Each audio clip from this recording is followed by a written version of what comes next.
All right, let's see what we got on the platter today.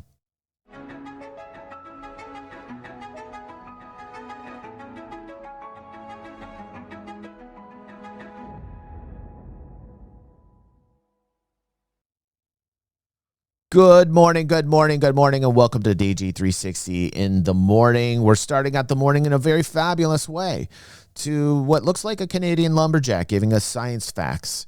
The sun explodes with an insane plasma outburst as global seismic burst begins. That's not scary or threatening at all.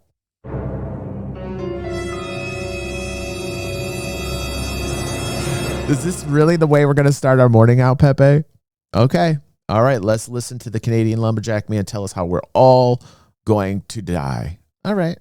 Geophysicist Stefan Burns here with a breaking Earth alert. Today has been absolute madness as it relates to the expression of energy across our entire solar system. Just moments ago, we had a massive coronal mass ejection launched from the sun. Even the sun's having issues right now. You know, it's like the translation, the sun farted rather large. To the point where we might consider this a sun shart, one of the first sun sharts in history. Specifically from a 1.1 X-class flare, but this is a gargantuan coronal mass ejection, and if this had been Earth direct and center. Hold on, yes, there is actually a sound to simulate what it is that we're going through here. A sun shart. The sun literally sharted everybody. Then this would be reaching our planet in less than 30 hours. And very likely. The good thing Mad Style says is it did not fart in our direction. Spoiler alert. Spoiler alert. Would trigger a geomagnetic superstorm. And here is that sunspot that launched that gargantuan coronal mass ejection. There may be more of it on the other side of the eastern limb solar coordinate system, but it is right there, very close to the solar equator and therefore the ecliptic plane that the sun and the earth form. And this means that if it goes Earth center and direct and launches something very significant during that window of opportunity, that is likely to slam into the Earth directly. And so for the next... Wait. What the fuck is going on here? Why? First off, I'm having a hard time trusting this guy at all because he's in an old school Canadian lumberjack flannel, which was fine in 93. And I just don't know if I can trust this guy. He's gelling his hair up. I mean, he's trying to look good for the camera. I understand. You got to do what you got to do. And now he's giving me information in front of a green screen telling me that there is a tiny hole in which the sun just sharted out of that might possibly shart in our direction. Then there's going to be some serious trouble. Hair's totally not trustworthy. Let's go. Absolutely agree.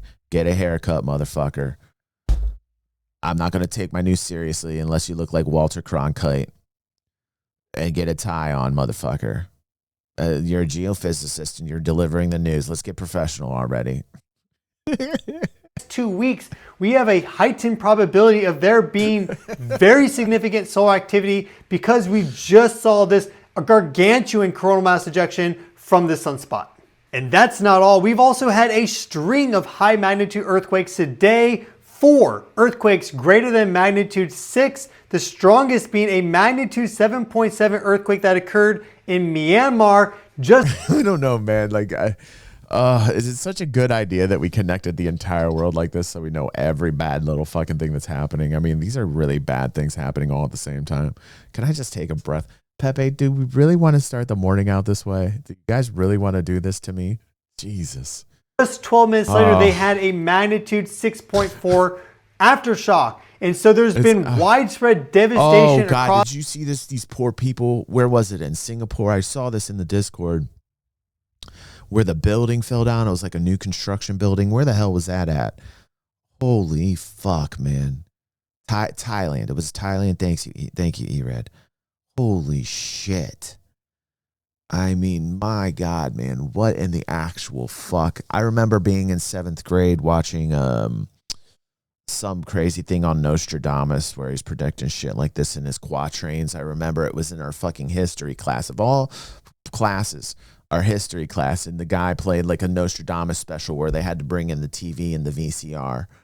And I'm like, what the fuck am I watching right now? Watching like a dude tripping out, staring into a bowl of water, calling for the end of the world, quatrain, this quatrain, that quatrain. And I'm like, this is my history class? I'm in the 7th grade. What the fuck is going on here? And you know, that always stuck with me. Like that video always stuck with me. It did something traumatic to me as a child.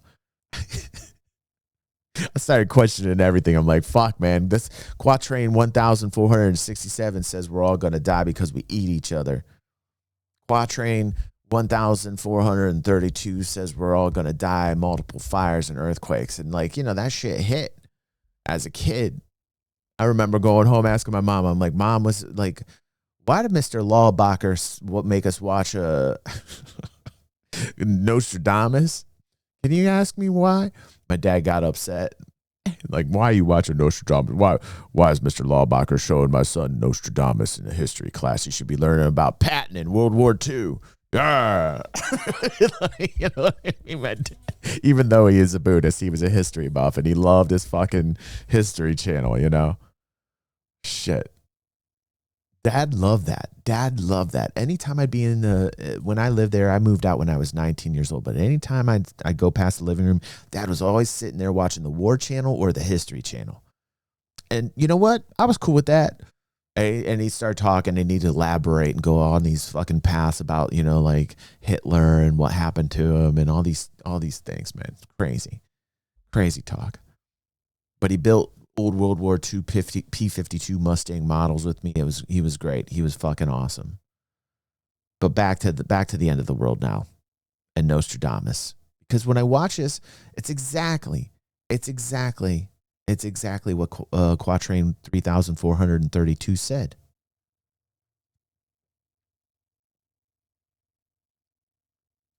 Across Myanmar and Thailand, thousands are dead. Some are still trapped in the rubble. We really don't know the full extent of the... That would be scary as shit, man. I remember when 9/11 happened.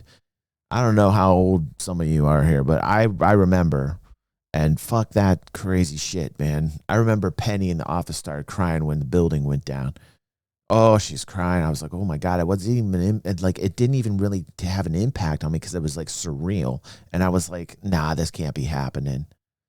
Like, how many, right, Betty? I mean, like, it was like, nah, this can't be happening. Like, nobody came over here and did anything to the States since fucking Pearl Harbor.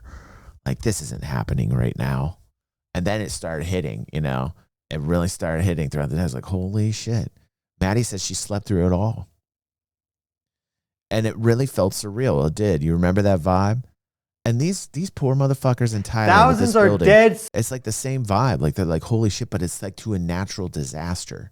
Some are still trapped in the rubble. We really don't know the full extent of this earthquake, but it was the strongest earthquake that we've had in more than 2 years, going all the way back to the magnitude 7.8 and magnitude 7.5. Man, that's crazy shit you see like in a fucking comic book happening on a Marvel movie, for fuck's sake, what I'm watching here. You know?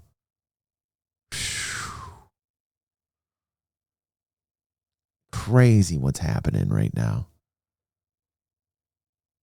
I was a little kid when Challenger happened. I remember they put us in the lunchroom and we watched the fucking shuttle explode, and I didn't understand what I watched. I went home, I told Mom and Dad. They were crying their eyes out. I remember that. I remember as a kid with Challenger, I was a really tiny kid. There's moments in life that are very surreal. And this has to be one of those. I feel so bad for the people in Thailand right now. This is one of those moments, man. Like, these are these surreal moments. It makes me feel crazed over here. I'm just like, watch this shit. I'm just like, this is crazy shit.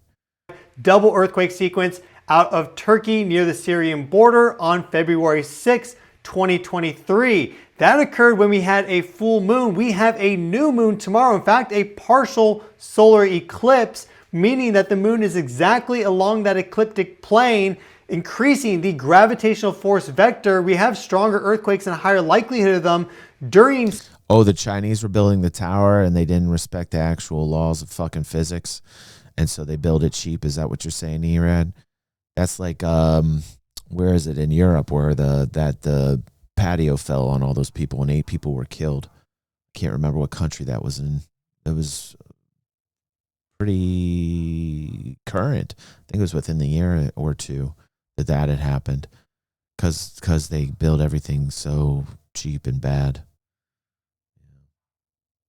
Crazy, man. So that building was below the code. Yeah.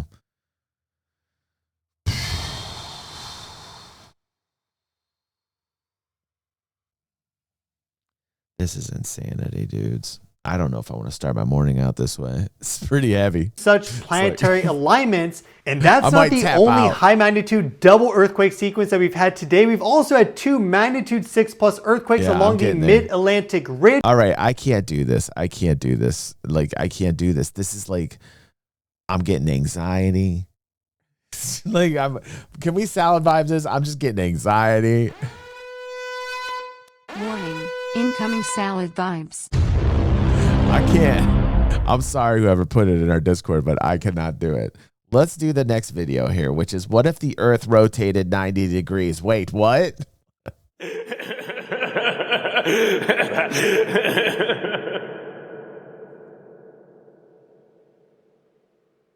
What are you guys doing to me? What are you guys doing to me here? What if the Earth rotated 90 degrees? Oh, Jesus. I'm giving it a couple minutes, all right? This question comes from Sock, who asks, what would the world be like if the landmasses were spread out the same way as now, but rotated by 90 degrees? Okay, Sock, S-O-C-K-E, what would it be like? It would be fucking crazy. Don't ask a stupid question like that. First off, you'd be dead, so you wouldn't care. Sock. Who the fuck is Sock? Sock. There would be like massive tidal waves that would wipe out the entirety of everything on the surface of the fucking land of every continent. It would be horrible, Sock. Like, what kind of question is this, man? You are fucked at that point. What don't you understand, Sock? Now, is this guy gonna like calmly explain to us what happens geographically without explaining us the fucking consequences of the end of the human species? Is this what this guy gonna do right now? It would profoundly alter our world in general and the weirdly Minnesota-heavy world of 1990s cinema in particular. To be clear, we're not changing the tilt of the Earth's axis of rotation relative to the sun. We're imagining that the Maddie Earth's and Dragons surface is are cracking slid me around up. by 90 Oh, that's degrees, all. putting the land that's Oh, that's all. That's all. We're just gonna spin it rotation around relative here. to the sun. This We're is imagining it. that the Earth's surface is slid around by Oh, that's it. That's all that's gonna happen. See that little shift that happened there that looks so like convenient and very simple, like nothing really bad happened. That was like 3. Actually, how much? 8 billion. That's like 8 billion screams you just heard right there that they missed out on. Like that little simple animation that he did when like half of a second. God damn, if it happened that fast, that would be fucking crazy. Fucking stop. Just that little shift that he did there, half a second. That's like 350-foot tidal waves wiping you out back and forth as the water splashes all over the place, wiping out the entire human species. That little twist there. Can we watch that little twist again? the tilt of the Earth's axis of rotation relative to the sun. Oh. We're imagining that the Earth's surface is slid around by 90 degrees, putting the land that's under our Like that. Okay, that part is horrific. That part he's not going to talk about. Let's talk about what happens now, and with some nice music. Let's talk about it now with some nice music. current poles on the equator, and we'll pick the Greenwich meridian for our new equator. So the Indian Ocean is now at the North Pole, and the coast of Ecuador is at the South Pole. Let's imagine that this alternate Earth develops over millions of years, giving time for ecosystems and climate zones to settle out. Oh shit. That was a quick passover of the extinction of the human race. I like that. Guys just kind of breezing past. Let's get past the part, the scary part. See that? He just tucked it away. He just tucked it in like a fresh, clean shirt. He just tucked that all away. Like all that screaming, you didn't hear it. All the end of the world and the chaos. Just a 5-second slip. And now let's talk about, how the environment has to basically adapt and change all over again, and a reboot, if you will. Just a reboot. That's it. Just a reboot. Nothing to worry about here. Nothing to worry. Let's just logically and scientifically explain this in a calm manner. Yeah. Where would the deserts and forests be? And where would you go for a sunny beach vacation? Or to You wouldn't go anywhere. You'd be dead. You would be dead. And you wouldn't be thinking about any of this shit. You wouldn't be thinking about surfing. if you survive that fucking hell, you sure as hell would be worried about where the fuck you'd be at afterwards if you are alive, and then probably food. Negative. Dragon says I'm negative. No. Dragons, no. I am being realistic. And listen to me. Everybody who survives, I will find you, and together we will build ourselves a new country. A country from the flooded, squashy lands, and we will call it, we got to think of a good name of our country. I mean, that's key. You got to have a cool country name. Think of cool country names, everybody. I want cool country names. Chase a tornado. This stuff is complicated, since climate depends heavily on the details of ocean currents and atmospheric heat circulation, but You're allowed to there, Betty. Like, the laws don't start till at least like 1,000 population. Whoa, man. What's going on here with this pause, man? Whoa. Make some broad sweeping speculations based on general climate physics. The main driver of our weather and climate is the sun, which delivers more heat at the equator than at the poles. So hot air rises at the equator and flows poleward over our heads. Then cooler... Listen, I can't do this. He's bypassing the entire extinction of our species. Like, I have to push the next button. Like, I don't know who... The algorithm... Listen to me. I'm shaming the algorithm. I gotta shame what I'm seeing so far. I have to shame it. I'm nexting on this on my own. Shame. Dragons are real. In the country that we create, dragons will be real. I promise you. They will be friendly. And they will help us toast our marshmallows. Because that is very important, dragons. That will happen. But we have to name the country. We still have to name the country.